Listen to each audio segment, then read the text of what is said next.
Oke, Assalamualaikum warahmatullahi wabarakatuh. Kita lanjutkan materi yang minggu kemarin kebetulan kita WA grup ya.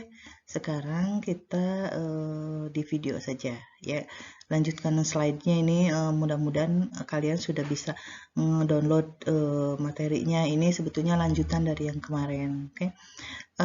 Di sini ada slide tentang perbedaan gaya manajer wirausaha dan manajer. Jadi kita bedakan ya, apa itu wirausaha, apa itu manajer. Ya walaupun dua-duanya itu harus mempunyai jiwa pemimpin, jiwa influencer, artinya bagaimana mereka bisa mempengaruhi orang lain ya untuk menjadi seorang usaha-usaha yang muda yang punya inovasi yang cukup bagus. Kita lihat yang wirausaha. Yang pertama itu seorang wirausaha itu harus aktif mencari perubahan dengan mengeksploitasi peluang-peluang. Jadi kalau setiap ada peluang, cepat manfaatkan. Ada peluang, cepat manfaatkan. Ya.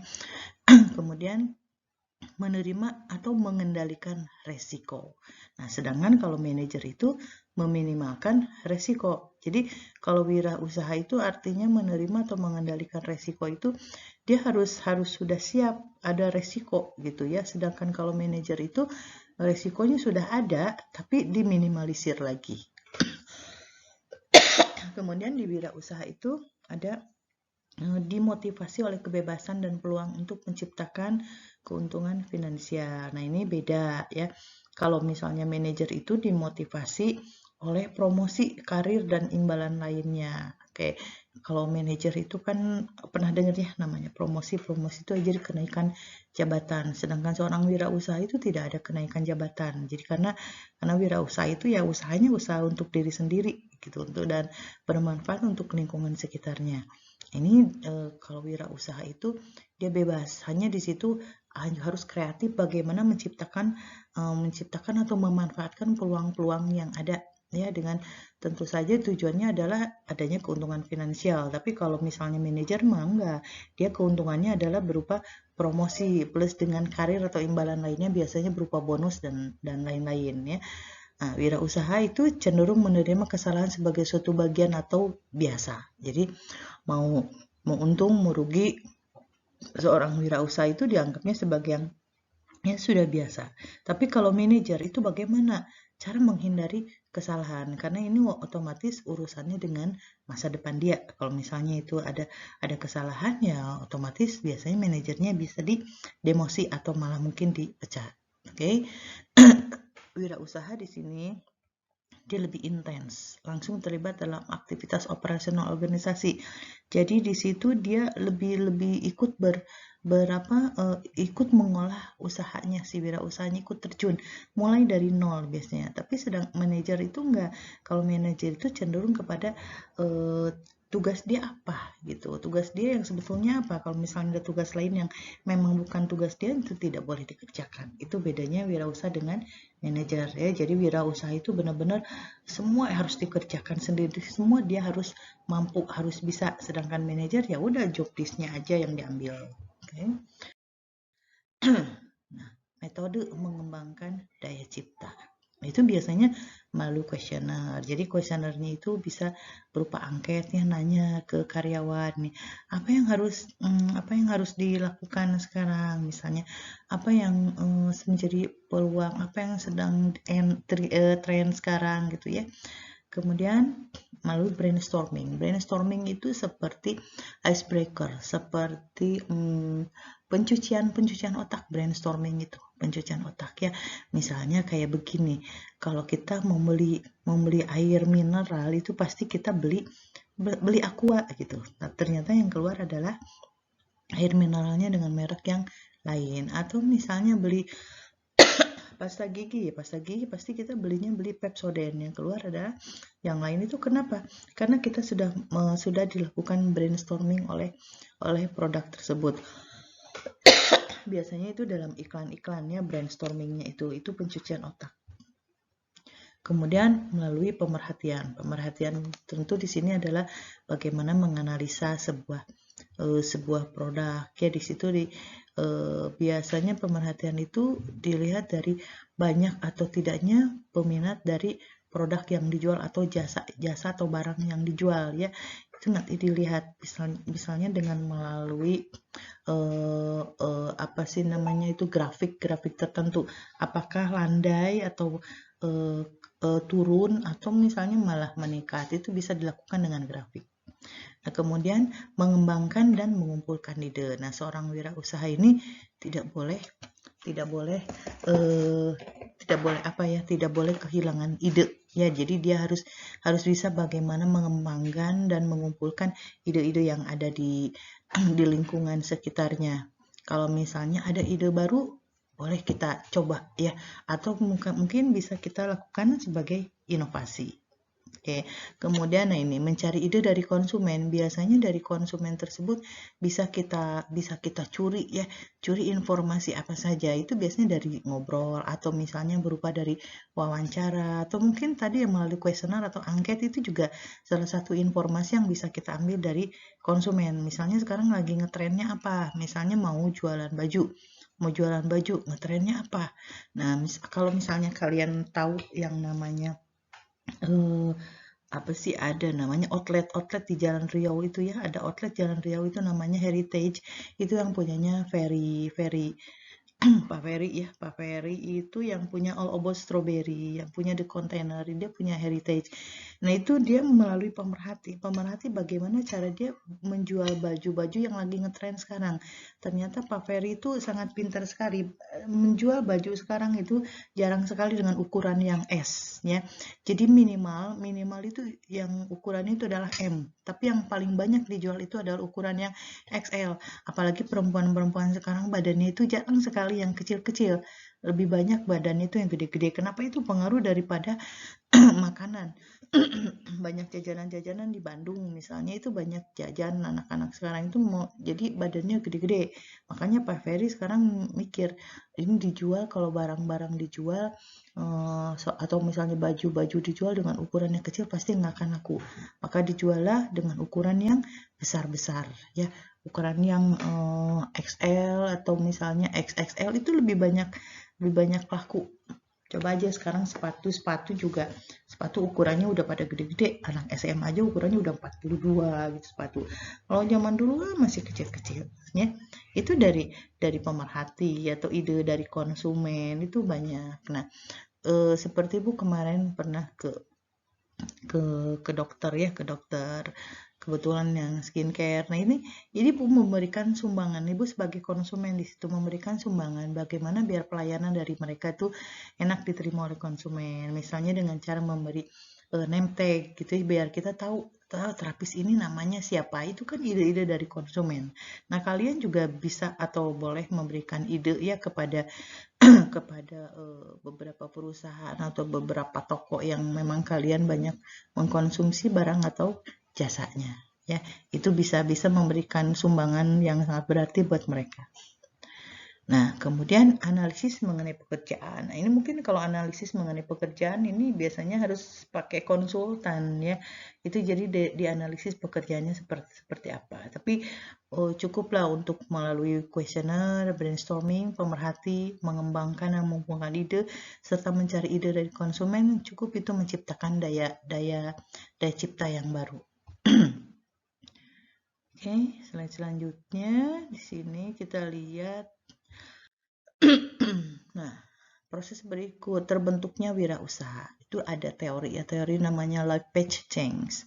Ini nanti ada negative displacement, ada juga being between things. Kita lihat yang negative displacement. Negative displacement itu misalnya seorang wirausaha terbentuk. Yang pertama misalnya karena dipecat, terhina, mengalami kebosanan dalam pekerjaan, dipaksa pindah dari daerah asal, pensiun, cerai. Pokoknya ini hasil dari pekerjaan yang lalu yang akhirnya negatif. Ya, maka terbentuklah wirausaha. Itu bisa menjadi sebuah motivasi untuk terbentuknya wirausaha. Jadi ternyata hal-hal yang negatif juga karena dorongan bagaimana dia harus hidup ya, maka terbentuknya wirausaha. Jadi kapaksa yang menimbulkan hal yang positif gitu. Oke. Yang kedua itu being between things. Jadi seakan berada di tengah-tengah. Contohnya misalnya keluar dari sekolah, terus ketentaraan, penjara dan lain-lain. Itu misalnya di sini bukan hal yang negatif, tapi di situ memang kondisi yang mengharuskan dia melakukan seperti itu daripada diam gitu ya. Misalnya kayak keluar dari penjara kan jadinya jobless, nggak punya pekerjaan, akhirnya dia berusaha untuk jadi wirausaha, atau keluar dari sekolah ya dia akhirnya terbentuk wirausaha. Having positive goal. Nah, having positive goal ini beda dengan yang negative displacement. Jadi di sini mendapat dukungan dari mitra kerja atau dari pelanggan dan lain sebagainya. Jadi sebetulnya ini lebih ke mengembangkan gitu. Jadi orang yang sudah punya pekerjaan, sudah punya wirausaha, kemudian dia berpikir lagi bagaimana mengembangkan yang lain-lainnya gitu ya. Nah, ini sebutnya sebagai having positive goal. Jadi kita lihat ya, ternyata untuk teori life patching ini ada 3. Negative displacement, being between things, sama having positive goal. Ada lagi teori outcome expectancy. Nah, ini keyakinan seseorang mengenai hasil yang akan diperolehnya jika ia melaksanakan suatu perilaku tertentu, yaitu perilaku yang menunjukkan keberhasilan. Nah, biasanya kalau udah berhasil suka, kalau bahasa Sundanya tuh dedeyen gitu ya, suka pengen lagi. Nah, ini pernah kejadian sama ibu pada saat ibu bikin tesis tuh makin paham gitu setelah bikin skripsi, kemudian bikin tesis. Kok bikin tesis enak ya, sudah tahu sistematikanya seperti begini, akhirnya ada seperti menagih, pengen bikin lagi, akhirnya ya nggak mungkin lah ibu bikin tesis terus ya, tapi ibu salurkan dengan membantu teman-teman, gini loh cara bikin tesis bla bla bla, itu ada tersalurkan. Itu biasanya sudah melakukan keberhasilan. Atau misalnya kayak gini, tukang jualan misalnya sudah berhasil dari satu tempat, nah itu dia ingin melakukan atau ingin mengembangkan usahanya lagi, maka dia akan melakukan pembukaan cabang yang baru di tempat yang lain. Itu biasanya dari perilaku yang menunjukkan keberhasilan, jadi dedeyen gitu ya kalau bahasa Sundanya. Oke. Nah, ini strategi memulai bisnis. Gimana caranya memulai bisnis? Kita harus bisa menangkap peluang ya. Peluangnya yang seperti apa? Yang pernah Ibu utarakan dulu ya. Juallah apa yang orang lain butuhkan, tapi jangan jual apa yang kita punya. Nah, itu salah satu peluangnya. Misalnya kayak mau lebaran nih, sekarang mau puasa. Orang lebaran puasa biasanya butuh apa gitu. Nah, itu salah satu cara menangkap peluang. Orang kalau mau lebaran kan pasti butuh kue nanti, mukena baru, sajadah baru, sarung baru, baju baru. Itu bisa kita mulai jualan dari sekarang ya.